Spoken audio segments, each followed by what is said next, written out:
Okay, here we go. Welcome, everybody, to the podcast, Wunntee Weeklies on Wednesdays. This, I believe, is episode number 12, if I did my math right. Today's episode is sponsored by What do we got? What do we got? Amazon Fresh. Nice. I'm jealous. Okay, let me explain how this works, right? I have to hide behind the thing. This is what the food comes in. They literally drop this on your doorstep. It's insulated, and they've got ice packs in there. I got one of these this morning. I've been doing this all week. It's amazing. Couple of things about this that I want to point out. This will be my contribution to the thing today. First of all, Amazon has done probably the best job of any company I've seen at getting people to keep spending money with them. And the way they do that is by giving you little incentives to spend more. So it makes you think that you're saving, even though really you're just spending more money. Now, the key is Amazon in the early days set this precedent of you should never have to pay for shipping. That they changed our minds in terms of shipping, right? We didn't care about paying for shipping until Amazon came along and said, hey, if you have a Prime membership, you can get 2-day free shipping. It's just a thing. And now nobody wants to pay for shipping, which is why I will not buy anything from any website except for Amazon unless I cannot find anything even comparable on Amazon's website. So very, very seldom will I ever buy anything from them. Now, they continue to do this by expanding into every market that you could possibly be in. And now we're to the point where I can get my groceries delivered. There is about a 24-hour delay on when you can get them delivered, but they're delivered to your doorstep, all packaged, everything's good. They'll take the old bags, so you don't just end up with 1,000 of these things. They recycle them, they'll take them out. And the key is, if you're an Amazon Fresh member and your order is over $40, they'll ship it to you with no delivery fee. Normally there's a $10 delivery fee. So this has happened to me twice now. I get to $23, $24, and I think to myself, man, if I was only $7 more, then it would be cheaper for me to add the $10 and at least get groceries and not have to pay the $10 fee. So I'm spending more money. Basically, they're going to get $40 out of everybody every single time, no matter what.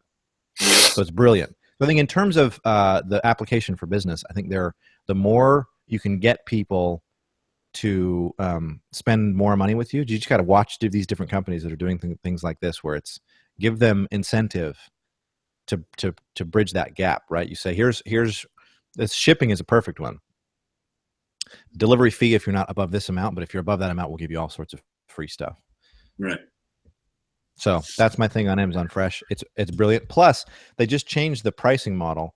So it's $15 a month instead of whatever $350 a year it was going to be, which isn't actually that much cheaper than it was before.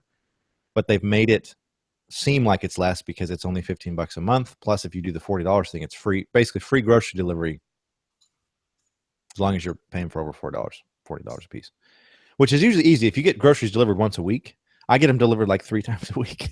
It's insane. How much do you consume? A lot. Well, I have $120 free roommates. That's part of it too. Is we get a lot of stuff delivered, and okay. It's like, dude, you're eating a lot. Yeah. So anyway, that's the thing there. Amazon is just, in fact, one other thing. Amazon, I don't know exactly how it works, but Amazon has the ability, if you sell physical product on Amazon, it has the ability to drop that into a CRM, a marketing automation system, I think, of your choice. So if you're someone who sells stuff, sell it on Amazon, and then have them, because I order stuff like my supplements. I order from a supplement company, but through Amazon, and I do all this stuff. But they still send me emails like through Infusionsoft, because I think Amazon sends the purchase information to the seller, because they're still shipping it from them. So anyway, really, that's been a huge issue for. I don't deal with a lot of people that sell stuff on Amazon, but from what I hear, that that's the big wall is that. Yeah, I got to get my customers' information off Amazon, and it's hard to do. I don't know how it's done. I'm going to do some. It just clicked for me the other day, as I was just paying attention. So I want to figure out how it's actually done.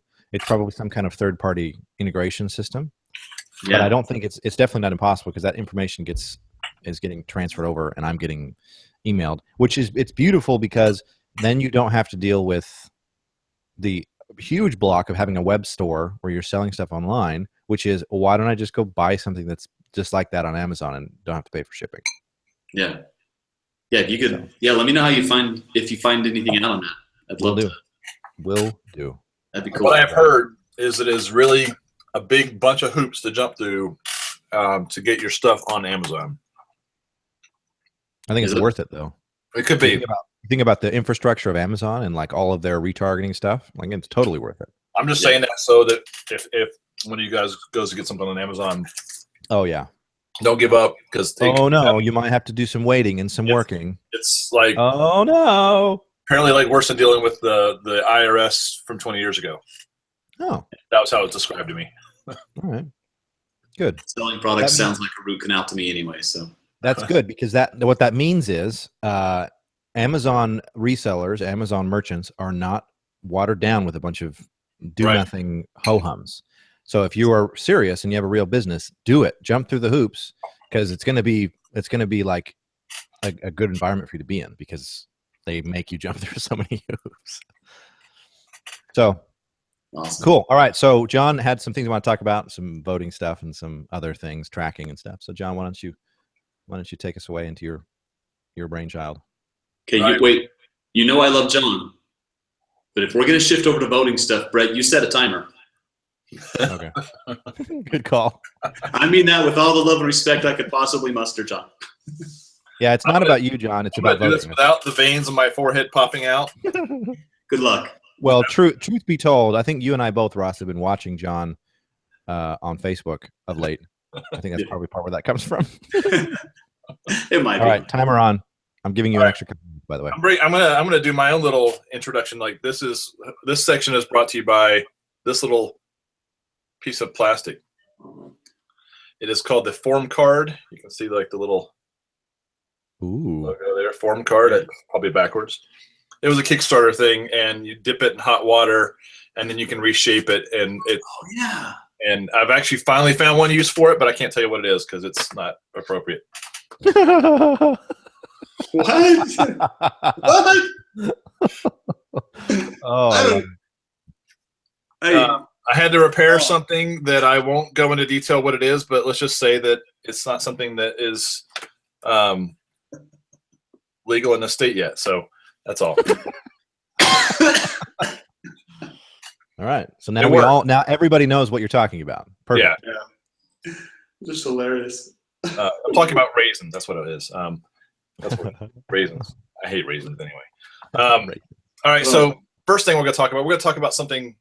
This is going to be short. It's tracking. I've a few clients I've been dealing with lately.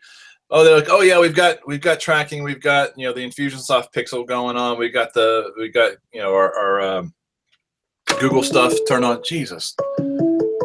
Sorry. He calls you on FaceTime? Huh?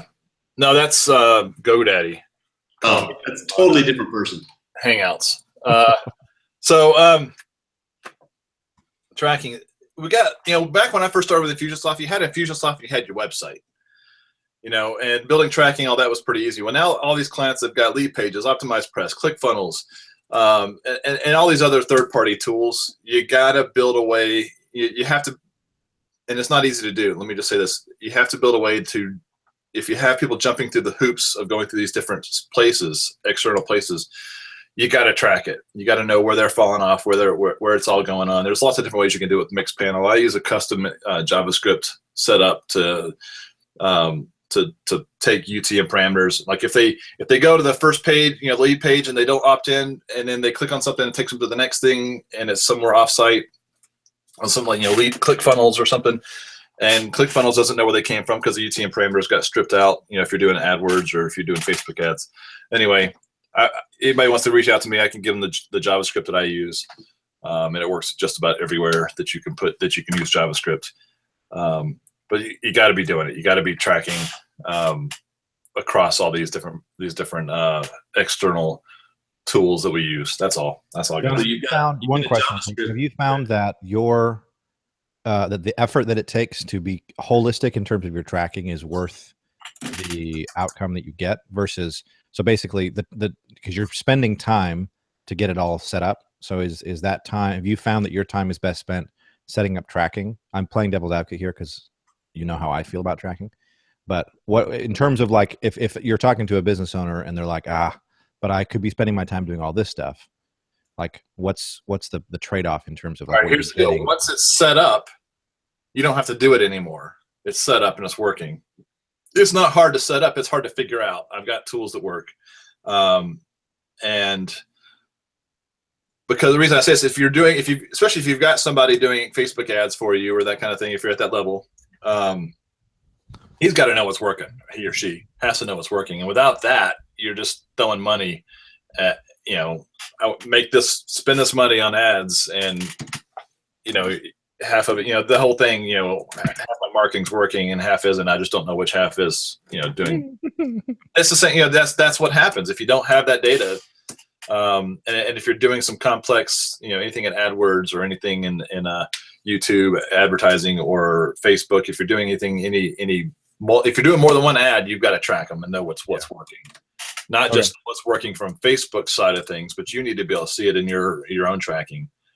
So yeah, that's John. I'd love to dive deeper into that one. I'd love to see what you've come up with, what it tracks and where it reports. That'd be awesome. I've got a custom WordPress plugin that takes the UTM parameters and applies them to external link clicks. So if they're going, and you can control where those UTM parameters get shared.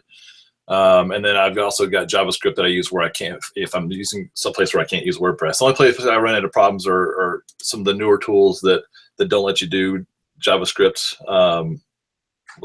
Lead quizzes was one of them. I lost everything through lead quizzes because they're very limiting. So that's one of the holes that I've got right now. But I've all but stopped using that and found other custom ways to do what they do. Here's what we should do so that we don't take a bunch of time talking about it now. Next week, let's just do an expose on John's tracking abilities. All right, sounds good. All right, so let's talk about voting. I'm a third party, voter. As I don't think you guys have any doubts about that or any insufficient knowledge about that. I'm a libertarian, and I've got friends of mine that say, man, I love what the libertarians are, what they do, but I don't want to throw away my vote. And Ross, I shared you one of the links I was, looking at today, early this morning. Basically, first off, if you got this in the mail, we talked about this a little bit in our call. You can actually see some of the people I'm voting for here. I haven't filled it all out because I've got to do some more research. In the past, I've gone to the, and voted at the little kiosk at the library or whatever.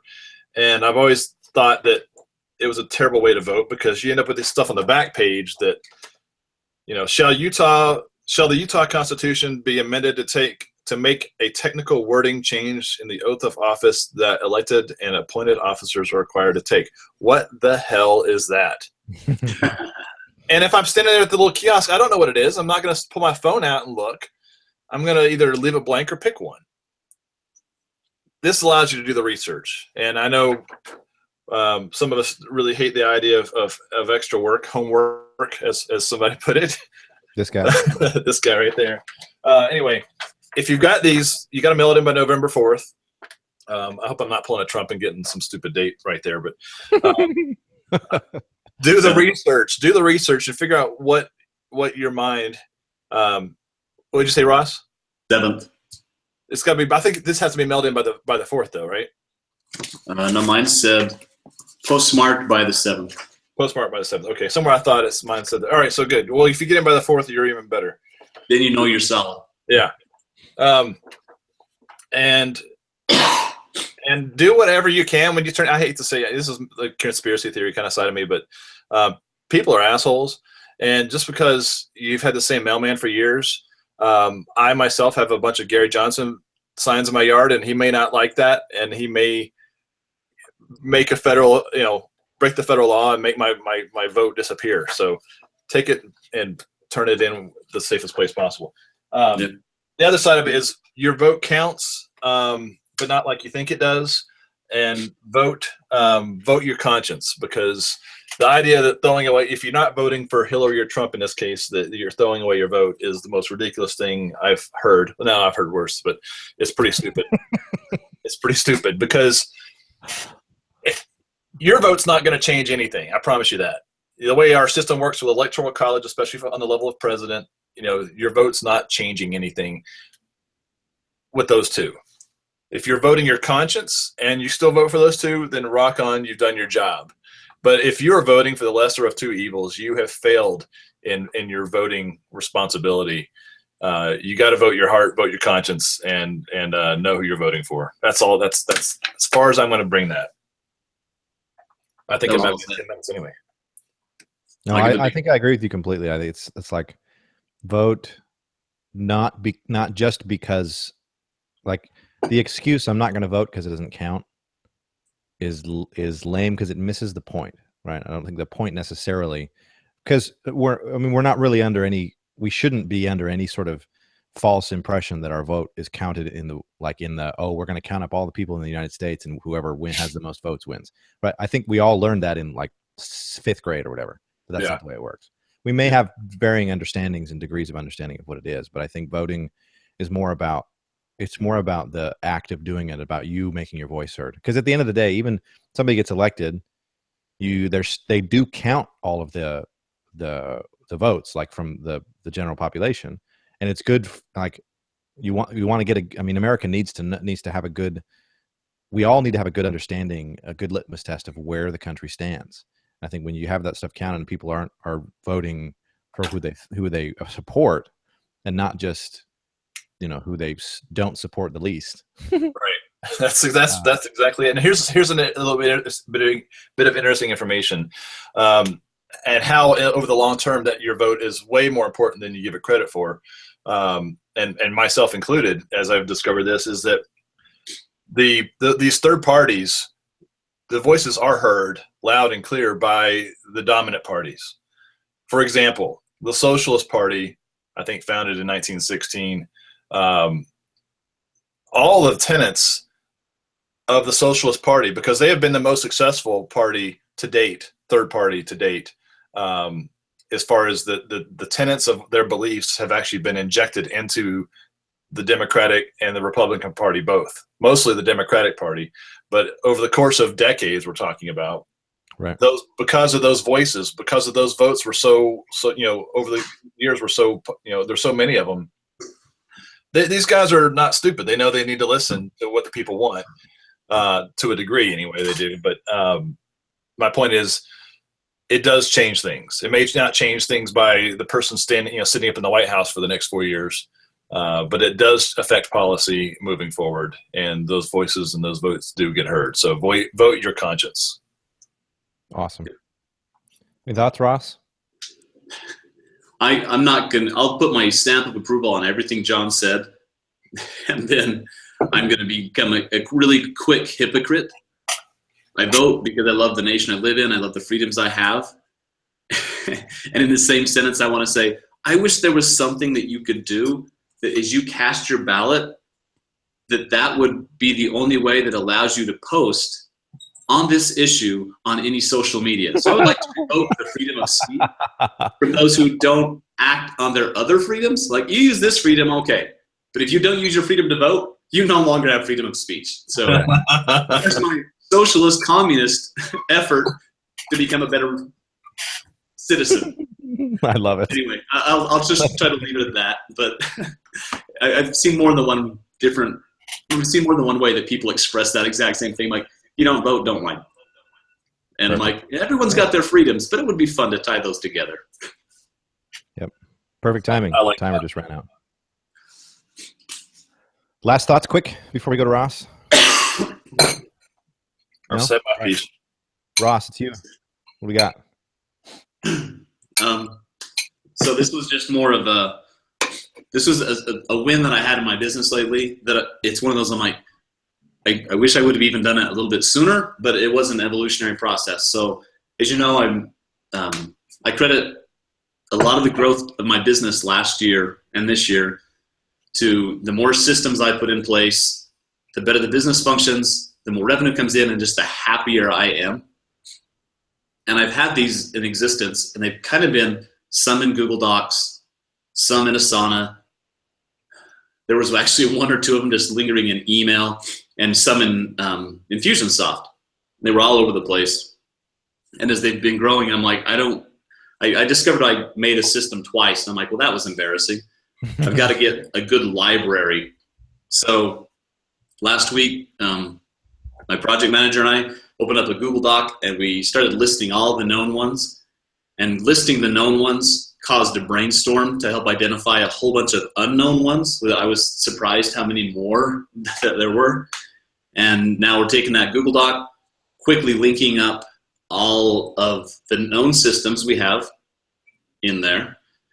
And I'm going to move it all over into WordPress and Memberium, protected it for employees. So employees can go in there, quickly watch the systems. It'll become an employee training center, linked to it easily from Asana. So they can just, in Asana, here's the task. Here's the library references you might want to have for this task. And this is almost embarrassing, but I realized that all the systems I defined, I've made them. And as I was going through some for Optimized Press, I'm like, wait a minute, I know I've watched this video before. It's not going over to people like Optimized Press and stealing their videos to put in my library so it fills up even faster. I'm like, why haven't I been doing that for a long time? Other people have made all the tutorials, like how to install the Optimized Press, how to put the theme on it, how to do the plugin, I don't need to make that. Yeah, somebody already did that. Yeah. That's brilliant. Actually, there was one time.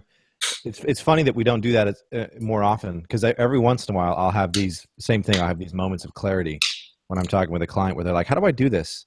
And I'll like go to the Infusionsoft Help Center and just link them directly to the article, like here. Now, usually when I do it, it's slightly passive aggressive because I'm like, I want them to see not only how to do it, but also look. If you'd have taken 5 seconds and Googled this, you would have found it. Like this was easy to find. Yeah. But also being the guy who knows where everything is can be kind of fun sometimes. But yeah, same thing. I mean, they do put, although the Infusionsoft help docs are terrible at best, some of the videos are okay, and some of the specific setup things are okay. They just don't know. They're not very good at like, this is when you would use this and why and how. It's like, this is what this setting means, and half the time that's wrong.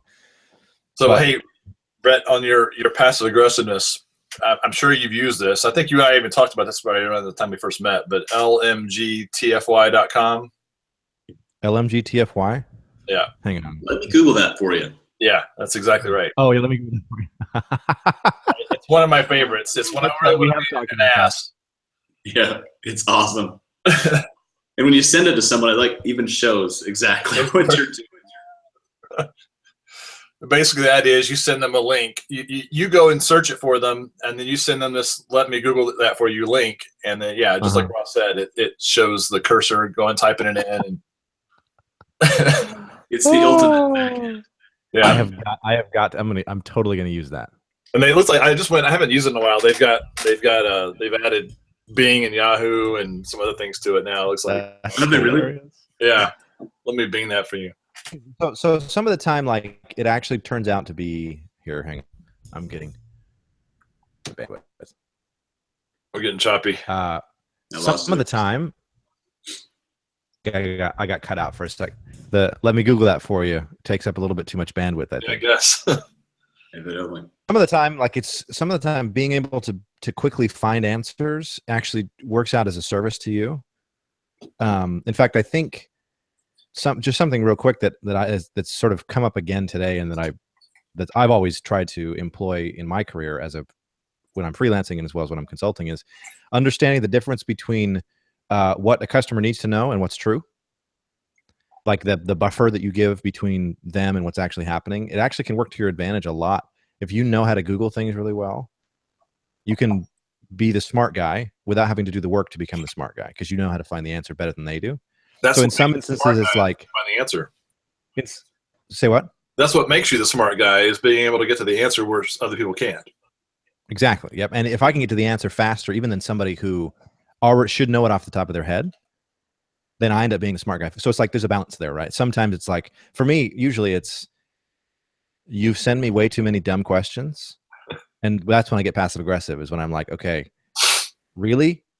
But most of the time, it's just quick for me just to send stuff back, and I think that works out really well. But I think the systemization that Ross has is something we can all aspire to, because then it's not I need to use my ability to find things quickly, but rather I just need to hit a button and then the system takes care of answering all the questions, like does all the things. Especially if you think about it beforehand. I think that's one of the differences. I think between I will put myself in the category with most entrepreneurs, where I think Ross has when you break out of the reactive mindset, where you're just sort of going along and you're reacting to everything that comes in, and you get really fast at reacting to things, and you start being proactive. Where, I mean, the whole point with building systems is to be proactive and understand, okay, these are the things I deal with, so I'm going to build a system around them instead of having to react to them every time they come up. Because especially for somebody like me, if the same question gets asked to me more than 3 times, I get annoyed. You know what I mean? If I have to do the same thing multiple times and have to respond in the same way, I get annoyed at it. So it's like dumb of me not to build the system around it. But I think that's the next evolution, in a business in general, but for entrepreneurs, is taking that proactive step. So with that, hopefully I'll be able to take the multi formats of Asana, Infusionsoft, Google Docs, get them all on my WordPress. That's get backed up daily and weekly. So now the fear of, okay, well, what if is there, and that's gone. And then revoking and giving access is as easy as an Infusionsoft tag with a Membarium. So that's awesome. Should have happened long ago, but I'm stoked that now we're in there. And I think the funnest part was honestly brainstorming that Google Doc. Yeah. Like when I hit the part, I'm like, okay, Infusionsoft. Oh, I should probably make a section for plugins. I'm like, holy crap, I use a lot of plugins. Yeah, that was more than I thought it was going to be, and some I'd never covered before. Very You know what you could do, Ross? I just had this idea. You could build, I mean, obviously you got your business, right? But I think next iteration of whatever you do, say you decide services is no fun, you could build a tool. So you're not building stuff in Membarium or in iMember or whatever. Build like this type of systemization tool that will do all the stuff you did manually automatically. Oh, that'd be nice. I'd buy that. I'd buy that. I would pay cool money for that. That would be cool. Yeah, hopefully as I'm building this, I'm trying to think of the pieces that are for my team. Some pieces would be really great for customers too. So dividing up the pages and permissions in such a way that I could easily share it with a customer also. Yeah. Without having to say, oh, here's my whole internal system, so you don't hire me. Right. But well, I mean, think about it too. It creates a system around, number one, being a consultant like you are in that consultant space. And number two, around just being a business that uses Infusionsoft and other systems. So we've got, this is one thing actually that I've always struggled with, is there's not really a good market for, like, there's a lot of different project management systems. There's a lot of different task management systems and chat and all this stuff.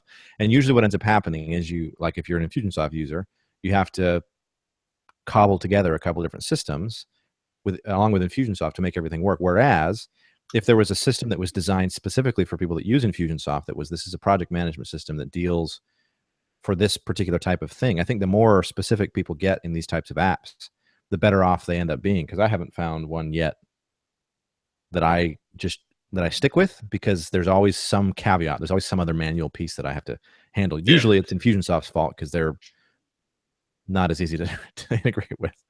But yeah, I think that'd be awesome. Well, that's all I had today. Cool. All right. Well, you're under the wire by a couple of minutes, which is fine, I guess. Cool. Any last words from anybody? We'll keep it short today. Yeah. Watch for your razor blades and hypodermic needles in your kids' Halloween candy. How's that? That's actually a very good one. Very good. I'm going to Josh Retrieve. Say that again. I'll say, has anybody ever found anything in their stuff ever? Like, I never have. I look. It's usually a guise of, I'm looking for the peanut butter cups. Yeah, they're very dangerous. You hear that Three Musketeers?